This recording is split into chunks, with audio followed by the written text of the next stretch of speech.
Okay, hello, welcome to this ad hoc episode of Continuum channel. I've not been on in a little while, apologies. We're on a different channel today, but this will be posted onto the Continuum channel, as always, eventually. So today I'm with Keith Barlow, who is founder of Xenom, Crossfit and Functional Fitness's latest competitive fitness arm, which I am biased, as everybody knows. I'm super into competitive fitness, whatever it looks like, whatever shape it takes.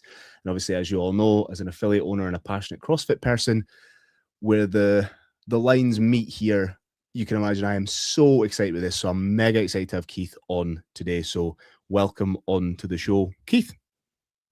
Thank you very much. I'm very pleased to be on. Thanks for having me. Nice one. You're welcome. Okay, so we've got a few questions here just to go through. We're going to shoot along and see how we get on. So first of all, for people that are maybe listening that haven't seen this, I don't know how, if you're slightly invested in CrossFit at all, you should have seen it by now. You guys have done a good job with that. So I'm impressed with that. But give me the Xenom elevator pitch. So what is it? We can get onto the why later on, but give me the elevator pitch. Just what is it? Okay, so Xenom is the decathlon of fitness, which is a trademark term. It is a 2-day competition. Over the course of those 2 days, you take part in 10 individual events. It's not fitness racing, so it's not like one event into another. It's run in exactly the same way anyone who's been to a throwdown or for that matter has done the decathlon would understand it. So you come in, you do 5 events on day one. First event is a 1-rep max snatch. You do your event, you have your shot under the lights, and then you have a long break. You have like a 40-minute break. You come back, you do a rope climb, wall walk workout, short break, then purposefully into a 60-second max cal echo bike, which is a super fun one, and everyone should go and practice. You then have quite a long break before coming to a barbell conditioning workout, and then you have like another 40-minute break, and you come in, you do your 2K ski, 3K run, and that's your day one. And then you do something similar for day two, and then day two moves into like more kind of gymnastics bias. It is a competition that we designed very specifically for people who are training in affiliates, who are pursuing kind of this broad work capacity across time and modal domains, that really captures like that broad remit that a CrossFitter or a dedicated athlete in this space represents. And that means gymnastics, that means weightlifting, that means metabolic conditioning, and as many interesting variations as you can put together to produce a balanced test. You can take part in it either as an individual or in a same-sex pair, and you can take part in 3 different divisions. So we have a compete division, which is scaled, so like handstand push-ups to an ab mat, this sort of thing. Essentially, if you've been doing CrossFit for like 3 to 6 months in a gym and you've got the basic capacity, you can do kind of the functional, the basic movements, and you want to come and test yourself, then you can come and do the compete version. You can do an RX version, which is you're doing the open, you're doing the majority of movements prescribed, and you've got pretty strong capacity across gymnastics and weightlifting. And then there's an elite category as well, which is reserved for the elites, and don't go and look at the weights and everything on it because you might get put off. But it's that's the elevator pitch. We think it's a pretty unique change to the format of the sport in the way that it's been understood for many years. It provides something that is known and knowable, which is counter to the CrossFit, counter to the CrossFit standard way of doing things, but obviously from a general sport perspective is very much how people kind of expect things to turn up. And we want to do 2 things. We want to set the sporting standard for quantifying human fitness and give people this measurable, repeatable, global framework and culture that they can understand their fitness with. and then to give people within this community a platform to go and put the incredible fitness that they build in the gyms, in the affiliates, to the test. Yeah, that's it. That's the elevator. That was nice. That's good. How much have you practiced that? Like, how many times do you think you've had to give it so far since starting this? Quite a few. I like it. Yeah. I rate it. Okay. We're right at this. Go on. No, I was just gonna say, yeah, we're right at the start of the journey, and so we're just doing a lot of education at the moment. It was my background, so I previously worked, or we still own an agency called Fittest, which is the PR agency that built the PR narrative and comms framework for High Rocks. So I spent a lot of time 5 years ago explaining to people why 8 kilometers of running and 8 functional movements was going to be a good idea, as people told me it was a terrible idea. No one was ever going to be interested in running. So we're doing the same thing here. Yeah. Okay. Yeah. So I was just going to say that what I'm going to try and do is, because I would just get carried away with asking questions. So I'm going to write them all down and then keep them to the end around categories and EPI and whatever else. But so we'll move on to the next one. So a little bit about your background. So you kind of alluded to it there that you work for the Fittest thing, but I'm more interested in taking it a little bit further back. So were you in the CrossFit space for a while? Where did you come from? Give me a talk from wherever you ended up in this and how you ended up to here. So give me that part of it. I'm super interested. How far back do you want to go? Let's go to the point of finding CrossFit, because that's that's going to be probably the smartest way to go. Yeah. So I'm from Devon originally. I'm from Plymouth in the UK, and played rugby growing up. Played rugby to a decent standard. But rugby is like an interesting sport because you have specific roles in rugby where you're allowed to be quite fat and overweight, and so that was what I was. I was like playing sport to a pretty high level, but I was a prop, and I was not like particularly healthy, not particularly fit, but I was like very strong. Why would you be? Works in your favor not to be, right? To be exactly. Theoretically. But at some point, obviously, kind of went to uni, realized maybe this wasn't like exactly how I wanted to be for the rest of my life. And then over the course of the next few years, like naturally through rugby and strength and conditioning and everything, you kind of hear about this thing called CrossFit. And then it wasn't until a couple of years later, I was in Australia at the time playing rugby, that then I really kind of got into it first. And that's well over a decade ago now. And then it was the most transformational thing for me. The transformational power of training and competition was absolutely fundamental to my life. Like there is a graph where I can track like my quality of life, and then I can track very specifically a point where I found this experience of training and competition, and I was really competitive at one point. Not to any great standard, apart from one workout in the open where it was the wall balls and rowing. Rowing, mate. Are you a tall guy? Yeah. I came same as me. I feel that. Yeah. I got like one top 200 open score, and I was like, okay, done. This is it. And then the next work, I can retire. The next workout had strict handstand push-ups in it, and I was like 100,000. I remember it well.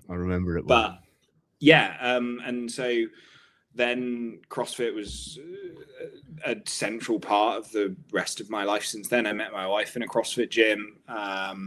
We built our business, Fittest, very much kicked off in that space, working with athletes like Sam Briggs and Zach George and people like that. And then over the course of time, we worked with, every major brand in the space, from HWPO to CompTrain, and then started working with High Rocks and kind of building that thing with them. It's been something that developing like a physical relationship, like with my own like autonomy, was such a fundamental thing, which is what makes this really exciting for me, because I personally know how incredible the effect that this pursuit can have on someone.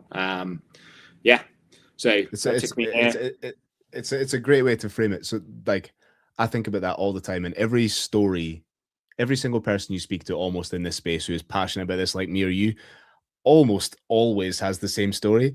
It's had some sort of level of, disillusion from their body or whatever, and then they found the path to either competing or being a big person in the space or any of this type of stuff. And that journey was a thing that shaped the rest of their entire life and not just the person that they are.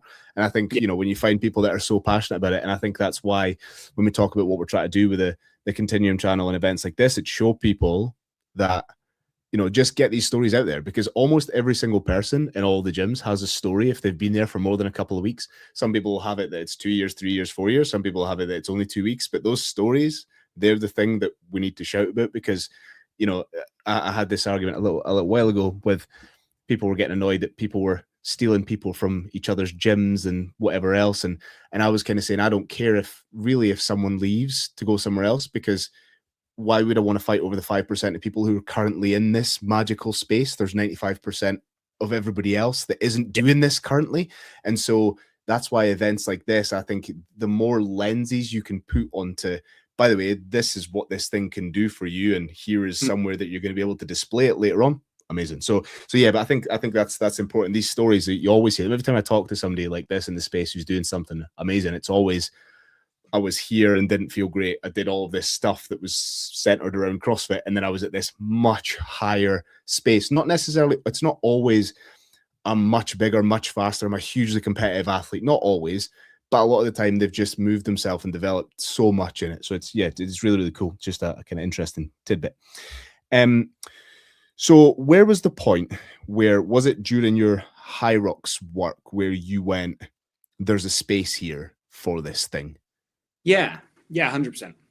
So when I started working with High Rocks, over 5 years ago now. And at the time, just launched, hadn't launched in the UK. They'd been doing their events in Germany, and they'd done a few in America, but it really hadn't taken off. And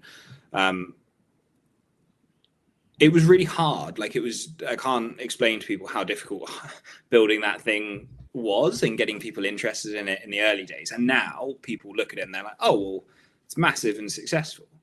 But throughout that process of building it, firstly, I think it's been taken maybe a little bit in the wrong way, that people think I'm anti High Rocks. Definitely not. High Rocks is a great sport for me. I am an engine. I am an engine athlete that it entirely, all of the stuff I'm bad at in CrossFit, you don't do in High Rocks. So it's a fantastic sport for me. But I also always knew whilst we were doing it that this space, this CrossFit space, was incredible. And if I could ever build something in it, I would want to. And as we were going through this process, and you've got 1.8 million people doing a High Rocks this year, what became very obvious to me was what we were ending up with was a spectrum of fitness. And at this end was High Rocks, and this is the marathon of fitness. This is I can go and grab anyone off the street, and it might take them ages. It might take them 4 hours, but they will be able to complete this thing. Mm-hmm. If you look at the spectrum of the endurance world, you have the marathon, and then on the other end of the spectrum, you have another amazing business, which is Ironman. And Ironman is very, very different. Ironman, you cannot know. Some people can, some CrossFitters can, but very few people can just go and jump on a bike for 14 hours. It is precluded by the difficulty and complexity of the competition. And I was looking at the space, and I was watching all of these competitions now pop up around High Rocks, and they were all centering themselves at this end of the competitive space. And I was thinking, personally, so before running the agency, I worked for a family office in investing, and I was looking at it and thinking, if I was investing, I would be looking at these products that are popping up around High Rocks, and I would be thinking to myself, well, there's a limit on what you can do in that space, because High Rocks is the apple of fitness. It's got such a big competitive moat around it. Launching another hybrid fitness race, you're always going to be in that gravitational pull. But on the other end of the spectrum, a higher complexity pinnacle event in someone's life, that's something where no one was playing, and we had to do this really hard job in Hyrox of creating the consumer. There were no people, there were no Hyroxers 5 years ago. Because and then you have to go. You want to run in a circle 8 times for, and I've done multiple now, right? So now I get it. But see, at the time, if you originally, go run in a circle 8 times and then go and do some stuff, a hard sell, right? And so we had to do that really hard sell. And I was like, well, on the other end of the spectrum, there's this big global community of millions of people who absolutely love constantly varied functional movements performed at relatively high intensity and are pursuing broad work capacity across time and modal domains. And there is no one who is building a mass participation event. And I say mass participation with like air marks, because it's not mass participation. It's not go and grab a granny off the street and have her come and take part. But there is a huge established market of people who love this thing and don't have this pinnacle Super Bowl moment, CrossFit Games level experience that feeds the competitive hunger they have. And what's now happening is they are going and doing Hyroxes, and they're going and doing hybrid fitness races, and they're going and finding ways to put their fitness to test. They are learning and playing new sports. So I thought, why don't we make our sport A, bigger scale, B, a little bit more like a traditional format, and C, accessible to the everyday person? Because the crazy thing in CrossFit is like the best version of the sport is only done by 20 men and 20 women, like the most fun, exciting, coolest version of it. And that's like directly against, if you look at a marathon, if you look at Hyrox, like the elites do the same thing as everyone else. They just do it faster and better. What I find interesting as well is that, so I know quite a few people locally that have gotten really good. They got into this early. They got into Hyrox, not quite pushing Elite 15, but making worlds qualifications and stuff. And like the gap between where me or you, or even, a semi-decent athlete, like once you learn the intricacies of how far away you are from a games athlete, the disparity between me and you and an Elite 15 athlete and me and you and a games athlete is astronomical. Like I think people struggle to really comprehend how far away that is. And I think that's part of the drag towards it, because I think that the Elite 15, although you'll probably never be there in your life, you're maybe within 15 minutes if you put your heart and soul and life into it in a race. But from a games athlete, if you put it on a scale of 1 to 100, you'd be lucky to get within 40, 30 points if you were to scale it like that. Not even, it's you also, this is like one of the things that we think we address is you have no frame of reference to make that comparison, because you don't do the same sport as the elites. Like the elites do something completely, you have no idea what flipping a pig feels like. Yeah.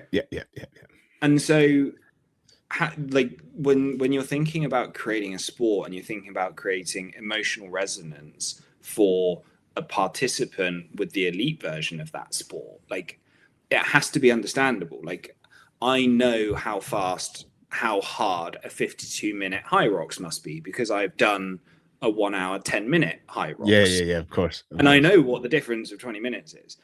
And that allows you to be emotionally much more connected to that athlete. Of course. And care and empathize and create like this culture around it. And so we think that using the Elite Performance Index, which is we can go into more detail on, we definitely will. I did a video on that, and it was simply, so I've got a background in finance. My full-time job, I work for a utility company in finance and data, and so as soon as I saw it, I was like, oh, this is so me. But yeah, we could get into that. We could get into that. Okay, awesome.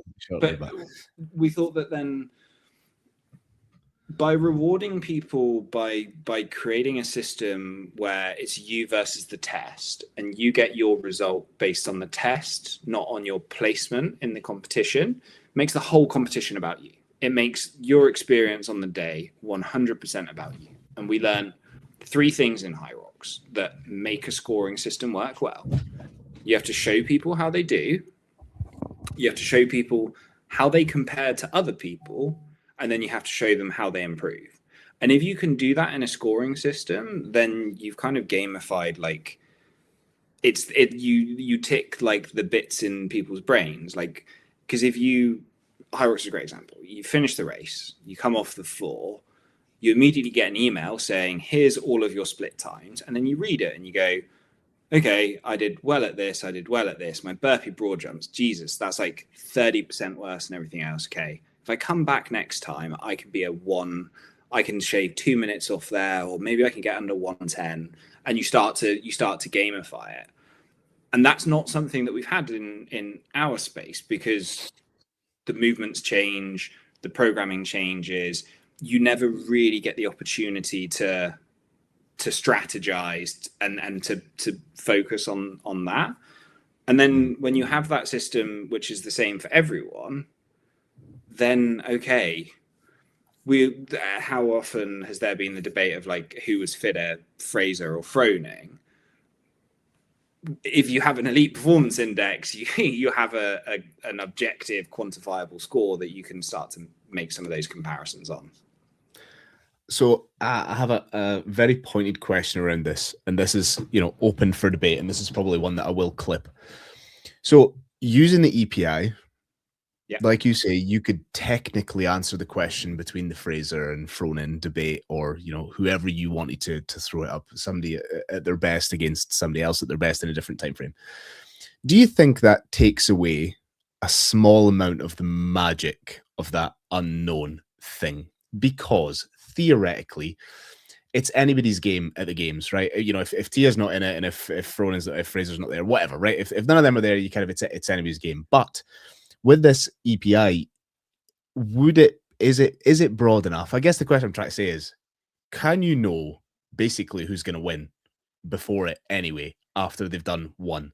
Or is there enough stuff for it to come down to the day of the comp? Because it's all known. I guess that's the big question, right? I've been wondering it for a while. Two parts to that.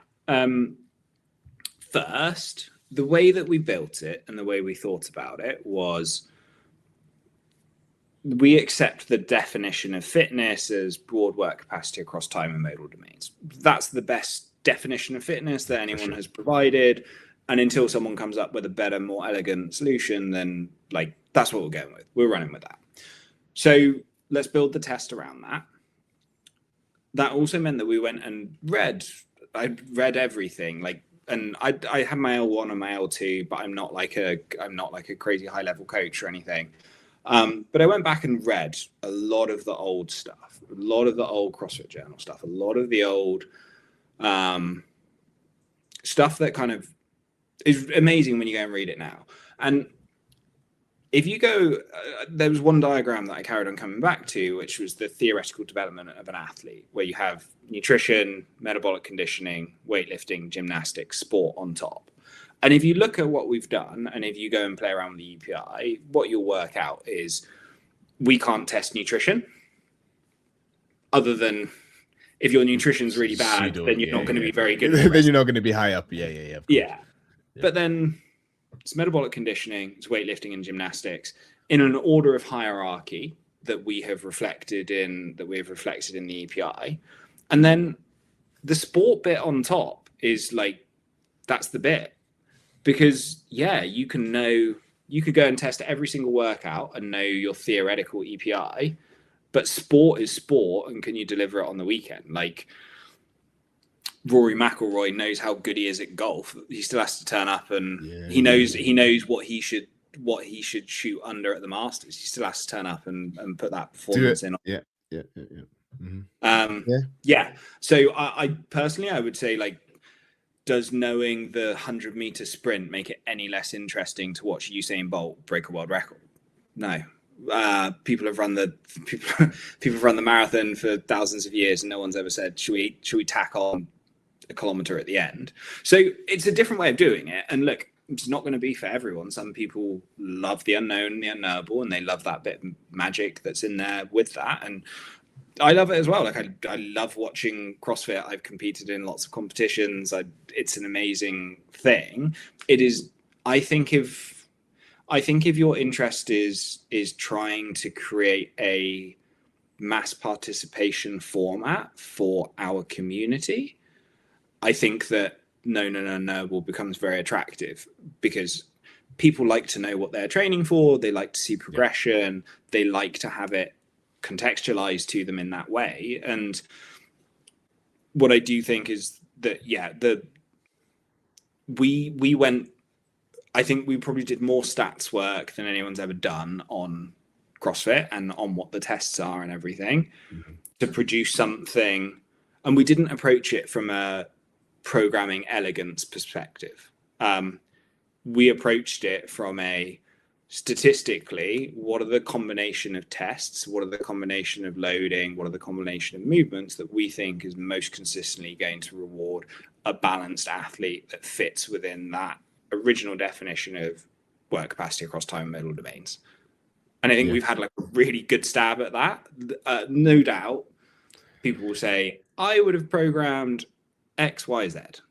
Cool. I mean, that's the challenge that's gonna come regardless. And I think, by any model, by any whatever, it could be the best, most perfect, heavenly test that ever existed, and somebody will still say this because this, and this because this, and this because this, and it's part of the scrutiny you're going to get. But by the way, on the known bit and the knowable, I agree with you, and I think there is a big space for it, and so much so that like I organize a much smaller scale comp, so I've got 140 athletes that compete at a space local to me, and I've done it for a while. And originally I used to leave the workouts completely unknown, and then started releasing them like a couple of weeks in advance. And actually the kind of atmosphere and the community and the discussions that it raises create a very different environment from the unknown and unknowable. But I don't think it detracts at all from the test on the day at all. I've never had anybody be like, yeah, I'm so chill because I knew the workouts. This is a piece of piss because I had the workouts in advance. I know that I knew them. So that's never, not once has that happened ever. It doesn't take away from the majesty of it. It makes it a different test, but I rate it. So I'm on board with that. And I used that 100-meter example as well, because somebody asked me that question about this when we were talking about Xenom, and they said, well, if you know it, is that not a takeaway? And I actually said, I says, do you think they stand and say, oh, well, this is a waste of time? Why bother doing this? If I know I can run the fastest, why run it? And I used that exact example. That's why I was laughing when you said it there. Okay, so next question. So you've kind of covered it, but so I guess if we ask who does it or who should it appeal to? Now, I know that this is, mass participation, cool, makes sense. But do you want this to be as much of an event for the top 1% as it is for the 99? Or is this for, the main idea is to get as many normal human beings into this competitive fitness world as possible? And the answer can't be all of the above. Yeah. Call it normal human beings in CrossFit gyms, which makes them top 5% fittest people in the world just because they are in a CrossFit gym. My goal here, I think that the sport, I think the community, I think the ecosystem has been the strongest when there has been a strong trend towards competition. And you can see that from open numbers and like whatever you want to look at. Like when there were 400,000 people doing this and going and enjoying the competition side of things, that's also when the ecosystem has been most abundant and best. I think there is huge value. And look, we are an independent entity. We're building something completely different. Our core market is CrossFitters, but at the same time, there are hybrid athletes out there. There are just very, very capable people out there. There are weightlifters that this also creates an attraction to. Obviously, we have a certain barrier to entry, which is the movements, and that is by design as well. Like in the same way that I default back to talking about Ironman, is like Ironman is a fantastic thing for the endurance space. It's not for everyone. in the same way that I would never spend That's $2 to go and watch yeah. Coachella. I just don't see any value. But The thing, Iron Man's an odd example because it's not only not for everyone. I'd argue it's for hardly anyone. The other way around. yeah, Like I back myself as you know, yeah, it's we would mad. like to be. We definitely would say that we are slightly more accessible than that. Like the accessibility like points that we have in terms of the compete division and then the pairs division. Like if you're doing pairs compete and you've only been training for 6 months in a CrossFit gym, but you want to go and have a fun time on the weekend with your buddy, like you're going to have a good time. Like that's not a crazy amount of volume. It's not a crazy amount of work to get through. Yeah. Okay, cool. Yeah, no, I like that. Okay, so difficult question to answer. And you've kind of half pseudo answered it already, but where do you see this sitting in the larger realm of competitive fitness? We're going to bring big names into the fold. So we're going to have the games, WFP, Athex, High Rocks. Anything else in Never heard of them. Who are they? Because so what the reason I ask this question is that there are very few people like me, and obviously you're biased. This is your thing, right? And you should be.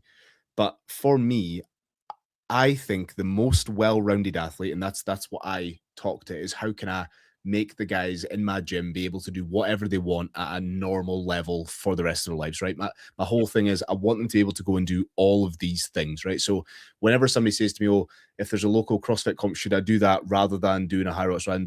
Well, I want you to be able to do all of these things. I want you to one weekend go and do an Athex. I'd love you to go, you know, if you could get a card to WFP for some fucking mad reason, you'd go there and go do that. Then you could go and do a high rocks. Then you do really well in the open. Then you could, you know, come and do Xenom.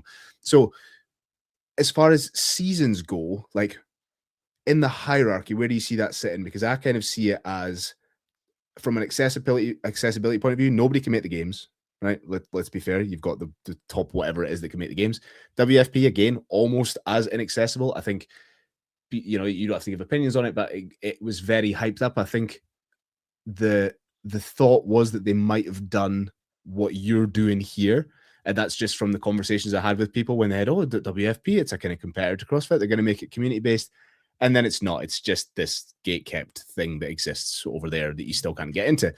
And so where I see it kind of sitting is it bridges the gap between, you've got your High Rocks, super accessible, whatever else, then you've got WFP, and there's this massive gulf in between. And that's kind of where I see this sitting. And it was just to see, do you agree or disagree with that? Or yeah. So we thought about basically we thought about three things when we were conceptualizing, coming up with the idea. I thought that for this to be successful, it has to do three things. It has to be good for the individual, and I think the individual in our ecosystem, it's been relatively tumultuous the last few years, and to give that individual person in the ecosystem the platform and the competition that basically says, I care about you, the way that you train, the physical capacity that you develop, in the sense of what you do in the gym and how unique that is worth us going and creating something that is specifically for you and instantly recognizable as for you. And if we could do that and it was good for the individual person in the ecosystem and something they could get excited about, then that's great. Very specifically, that's for them as well. Like, this is not gate kept. Like, yeah, if you want to compete, you choose the weekend you want to come and compete, and you compete. There's no barrier on that front. The second thing was it had to be good for the affiliates. And I think that this is so fundamentally key. I spoke to so many affiliate owners, and I carried on hearing just these two pieces of feedback. One, High Rocks has been the best thing for my gym. I got 50 new members. It's great. Two, High Rocks is a problem for me because my 50 new members just want to push sleds and run, and I'm trying to convince them to learn to do muscle ups and snatch. It's not like I'm having an issue here. So the competition had to be designed in a way where if someone says, how would I get better at this? You say, go to your local affiliate and do constantly varied functional movements performed at relatively high intensity, and you will get better at Xenom. And for the affiliate owner, then to be able to have another string to the bow alongside like general physical preparation for life, to then have also a competitive angle to this is where the methodology like develops its resonance. And I think you'll know you're an affiliate owner, like when people are training for something, they are more engaged, they are better with their diet, they are coming to the gym more often, they are preparing for something. And whether that's a half marathon or whether that's a Xenom, it's universal. So it had to be good for the person, it had to be good for the individual, it had to be good for the affiliate owners. And lastly, it just had to be good for the ecosystem.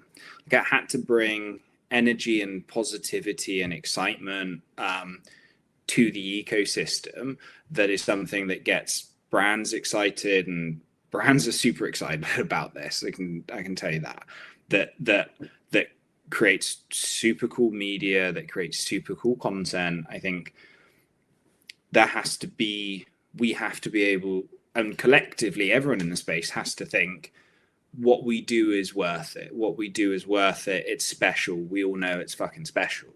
We have to believe that then we can come and bring energy and bring positivity and growth to the space. And yeah, look, if we're good for the individual, good for the affiliate, good for the ecosystem, then over the course of time, people will understand what we do and see it as a net positive and a benefit. Yeah. So all great. So this comes for me. I think for the community as a whole at a really pivotal time. So, I speak to a lot of other affiliate owners, and again, it's the same grumbles. It's you've either got, I don't agree with Hyrox, but I've had to jump onto it because somebody opened up next door and they're stealing all my members. So I've gotten a Hyrox affiliate and blah, blah, blah. For context, I brought a guy in to open a Hyrox gym right through the door from mine, because like I said to you before, my thing is if I've got somebody prepared to go and choose what fitness they want to do, and that's the thing that they can now do. They have autonomy to go and choose, let them do what they want. There's 95% of the population aren't in a gym currently. I'll take them in and help them to get better at whatever they're doing, right? So that's the way I kind of look at it. But I think there's a lot of people moan. There's a lot of moaning. Affiliate owners moan about stuff. And it's like, oh, I don't get enough back. I don't get enough. But this is the opportunity. Something like this is the opportunity for you to double down, buy into it. Like, I think there's loads of great things going on just now between this Coaches Congress, between a few other things.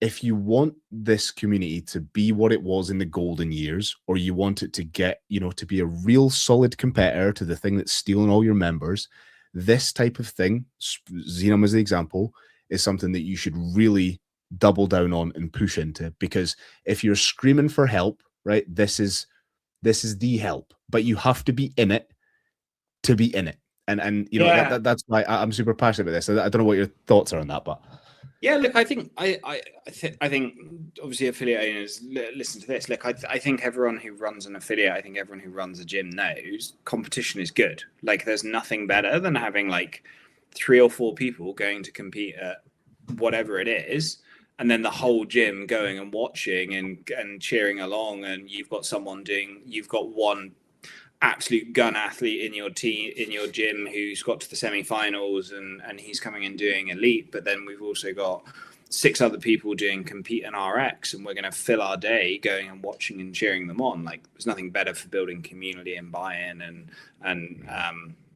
like the excitement and the community and the fun of what this space has always been. And you can see that at any of the other big events, any of the other big Hyrox or whatever it is, that's so powerful. And in Hyrox, like, you have 50 people from a gym go and all race together. Like, that's binding those people together. That's making those communities super strong. I also think that, like, I think it's like super reductive when people are like, I don't like Hyrox, or I don't like whatever this other fitness is. Because if you genuinely believe in the methodology, then you should be like, cool, we're going to be really good at that.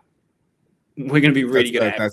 That's my whole thing. It's my whole gambit is that don't sit and complain. And that, I've done a few now. Did Glasgow a few weeks ago, and it was just a case of I continue to do it so that I can have a objective view on it, because everybody's view is subjective. They're either scared of it because they don't like running, or because it's stealing their friends away from them to do something else. And, you know, again, if your coach or your affiliate owner or your box owner or the media has done enough to make you understand what we're actually doing here, it's exactly that. You should understand that that should be something that you can go and do, and you can go and do over there, and you can go and do over there.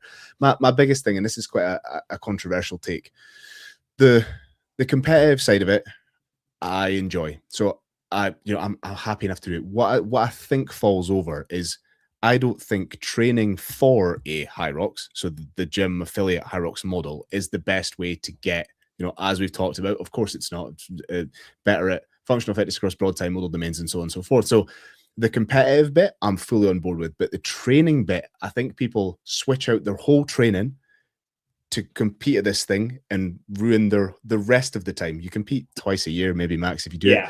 But the other time spent is detracting from where you could be. And the reason I say that is I took quite a lot of time out from CrossFit to specifically do my first Hyrox, and, you know, my lifts came way down, my gymnastics tanked, and it took me 2 years to get back to where I was previously from a competitive standpoint in CrossFit. And then I just went and done a Hyrox at the same level, and I wasn't even that much slower, but I have all of my lifts back and all of my, so that's the thing that you're kind of weighing up. And I guess that I think a lot of people confuse that because they probably would love the actual competitive nature of it. It's just that they would get bored if they went in and just had to train to just push a sled, and, you know, and that's for me, that's where that disparity lies. That's the only part I have. The competitive bit I love. You should be able to go and do it. If not, you're bad, or you're not training to what the methodology is and should be, is my opinion on it, right? There's a fun bit here with like the Elite Performance Index. So you just said, like, I currently am this fit,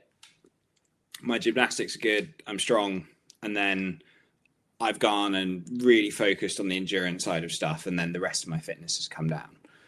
We've never had like a score in terms of like a fully quantified score where you can really like work out if you're getting fitter or not. Because you might look at the 10 events of Xenom and go, okay, my weakest event is the snatch.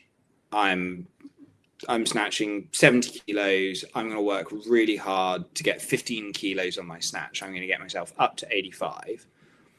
But I'm going to sit out then a bunch of conditioning work, and I'm going to sit out a bunch of gymnastics work. Whether you agree with our methodology or not, we produce a result where you will be able to work out, okay, I added 15 kilos onto my snatch, and that got me an extra 70 points in the Elite Performance Index in the snatch, but comparatively, my toes to bars got worse, my muscle ups got worse, and my conditioning got worse, and I lost 200 points overall. Net, your capacity to produce work has diminished, and you are not fitter.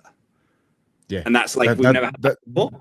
That's why I like this, because it's easy for me to say I know I lost 20 kilos and on this lift and whatever, but again, like the geek in me, and I think it's mad that we haven't used a system like this apart from random subjective thought until now. It seems odd, but only now when it rears its head and you guys talk about it and say this is the index we're going to use, and then somebody like me just goes, well, it's mostly off feels, I guess.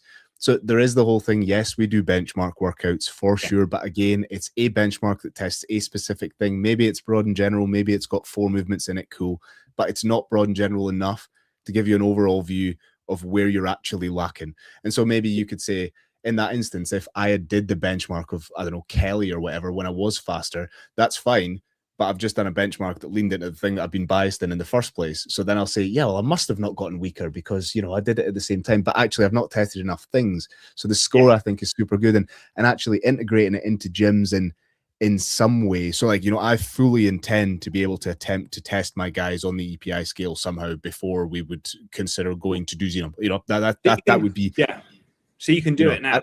Plug this stuff in. Yeah, we've completely open sourced it, so the calculation is live on the website. You can go and look at.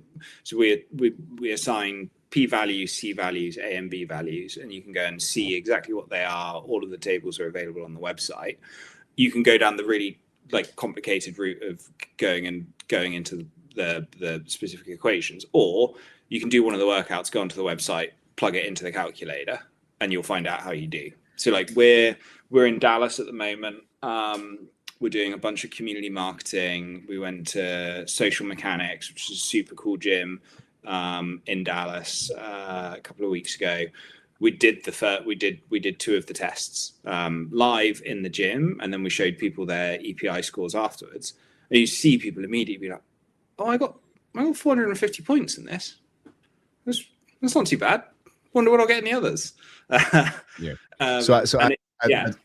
I'd hinted at this to my head coach, and I pre London fully intend to test all 10, to give as many people in the gym a score overall as possible, because I want them to be able to, you know, go and watch it or see even the results from it and go, here's my stuff and here's them. Because I know for a fact, if, you know, I'm super geeky like that. So I want to build a small database where they can type in the specific, they'll be able to see it on the leaderboards, but I want them to be able to compare and contrast between their own. So I'll probably use Claude to build it, but say, here is their score compared to the person they thought that they looked when they were watching it. Did I do better than them? And be able to compare themselves across the board in all 10, because I'd love them to just have a score with their badge in it. We could put it on a leaderboard. Like, for me, that creates, without, you know, the pinnacle is doing the competition, but underneath it, there's having it and increasing and saying, okay, you know, I want to get better over here. Because we do a lot of internal programming in the gym sometimes. And if somebody says to us,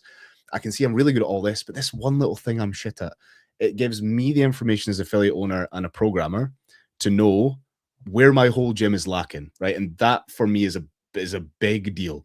If I can see where all my athletes sit, and I know that I bias towards a specific thing in programming, I can see there's 2 or 3 things on that index where all my guys are shafted. I know I need to do something with my programming because I'm missing it off, because nobody does that enough for me, unless you buy Proven or Mayhem or HWP or whatever. Cool.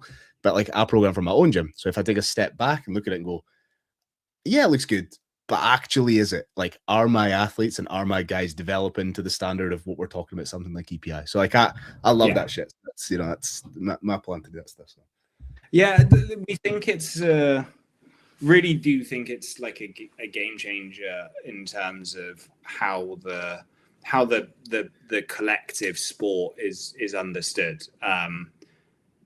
Like I still speak to Christian and Mo from High Rocks a lot. Like, our agency still does their PR, and I really like quiz them a lot on their thought processes around High Rocks and everything, and lead up to building this. And it is creating the thing, creating the central pillar around which people can develop sporting culture is a game changer. It's a bit crazy that we've not had it before in the space, in terms of, obviously we have the Open. The Open is an incredible competition. I love it. It's an amazing community event, but the game has changed somewhat in the last few years, and people have understood really what events mean to people, like how important it is for someone. Like, there's where they get their personal fame. It's where they get their status within their community, within their friend circle, within their family. And look, that's such an underrated aspect of what we do. And it's kind of crazy that we've had so many incredible competitions. We've got Strength and Depth and Wadapalooza and all of these competitions, which are all, every time they come and they create this concept and this format, and then it disappears and it gets rebuilt again. And you never like build the culture, and you never build the shared experience around it. Like, it's a huge miss, in my opinion. I mean, they're still incredible competitions, but yeah. No, I agree. And you know, I've done Strength and Depth, and I've done Battle for Midground, and I've done comps up and down, and it's like, once you've done them, you've kind of done them. Because I know, you know, if you competed at the highest division or whatever, you go back, it's good and it was amazing, but again, there's no tie into the next one. So even me, as a non-High Rocks person, I still see my time and go, I need to go again, right? Yeah. Even me. And there's nothing about that where, because the differences in the field of competitors, the difference in the layout, the difference in the workout, the time domains, it's too much for me to say, I went from, last year I placed 15th. Next year I'm going to go back and I'm going to place 10th. Right. And it's completely arbitrary. It's essentially out of my control. Whereas with something like this that's fixed, it's within my control. I can say, I know my score over the 10 events was A. And next time I want my score over the events to be B.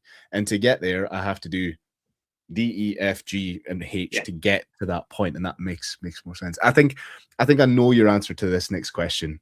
And you'll give the right answer. But objectively, how much of a punt is this for you? Because it's obviously expensive. There's a lot of input into it. This is something that nobody has really tried or done successfully. You've got things like I always make the point of Athex, because you can see they kind of got the right idea, but were too safe with staying too close to the hybrid accessibility thing. So this to me is how much of a punt do you think it is realistically? No, I like it. So one of our investors is a guy called Jeff Katzenberg. He was the founder of DreamWorks Animations, and then he was the CEO at Disney, and the chairman at Disney. Incredible guy. Like built every major franchise that you've ever heard of in the entertainment space. Like truly visionary. And he always talks about like, you got to take big swings. Like if you want to make something meaningful, you've got to take the big swing. And yeah, this is a big swing, but it's also a calculated swing. It's a swing made with pretty solid understanding of how these business models work. And hey, look, we have to invest a bunch of money into it. And there's the reason that this works for us is because we're building in the white space, and nobody else could come and do this. Nobody else could come and afford to spend the money that we're going to spend to create the product. But the product, once it's there, is there. So it's a big swing, but it's a measured swing. And I think you got to be up for taking the big swing sometimes. You want to go and build something super cool. Yeah, no, I rate it. It's a huge swing, but I think given some time, I think it'll be something super special. So the only one other question I had, I guess this is kind of difficult to say. Dallas might be in fact we'll not go into that, but from a price barrier perspective, do you see that being an issue for people or not? So with context, I organize a comp, and the comp I organize is in a gym, and it's one day, and it's small, and it's not even it's not even that far away from what's charged for Xenom. And I think if people understand what goes into it, it's an easy sell. Yeah. But I guess, do you think that will be a barrier for a lot of people? Yeah or nay? No, look, I think over time, as people understand what we do, and when we run the first event, and even now, like ticket sales for Dallas are super strong. People are spending $500 on a ticket to come, and incredibly thankful to all those people that are doing it, because it's all on faith right now. Like no one's seen what one of these is going to look like, and that we're going to deliver what we say we're going to do. But I think you just like, so you got to contextualize it. So it's really expensive. It's like, yeah, I did some maths roughly, and I know all the things I put into my comp, and essentially when I've done it at a bigger scale, and it's all the same things but multiplied by a bajillion. And like the it's way even at the 500 price point, I was like, even at that, like it must be razor sharp. Yeah, it's really expensive to run these things. But we will deliver, like for $500, we will deliver an incredible experience for people. Like you're not coming and doing a high rocks, and you're in the venue for 3 hours, and you're in and out, and you go on, the next person's coming in. Like we have you for 2 whole days, and we're going to give you an unbelievable experience, and you're going to come away from it and be like, that was something I'm going to remember for the rest of my life. I got to snatch under the lights in front of my wife and kids on the floor of the Dallas Cowboys. That's going to be a memory that goes up on the shelf forever. And like, it's not a case of people aren't willing to spend money on these things. Like High Rocks just sold out 10 days in New York, 40,000 tickets. like overnight. Like, and you have loads of people who do 2 high roxes in a weekend. They're spending $400 over 2 days of competition. We just, I think that the whole space it will take time for people to really understand. I think it will take 6 to 12 months before people really understand what we're doing, like really understand it, and don't just go, oh, that's like a CrossFit competition. Really understand it's good. It's something completely different. But yeah, already we can see like it's on its way. And we launched. I've seen nothing but positive really from anybody in the media space, aside from somebody that keeps on asking about Workout 6. But outside of him, everybody else is fucking hell. Aside from that, everybody seems to be super positive about it, and I think that it will by virtue do a lot of the heavy lifting on that, especially on this side of the pond. I think that'll London. Yeah. When is London again? So that was my next one. When is London? So London's the bank holiday weekend in August at London Olympia. The ballot is up for that now. So if anyone wants to get in with a chance for a free ticket, this will be the last free ballot that we do for an event. We did one for Dallas and we did one for London. So you can sign up for that at the moment. It's open for 7 days. It closes next Monday. And then once it's closed, it's closed. But like, I'll check it in a second. But yeah, the response to the London ballot has been insane. Like, London's the best fitness city in the world. It's the best place in the world to run a competition. I think London's going to be super cool. Yeah. Have you've been to the Olympia before, right? Yeah. I photographed Hybrid Games there in November, and what a fucking venue! You couldn't take a bad photo in there. Like, you just couldn't take a bad photo. So it's a very, it fits with what you're trying to do with the kind of under the lights, the like amazing scenery. Like, it's a stellar venue for someone like that. It's a great place. That.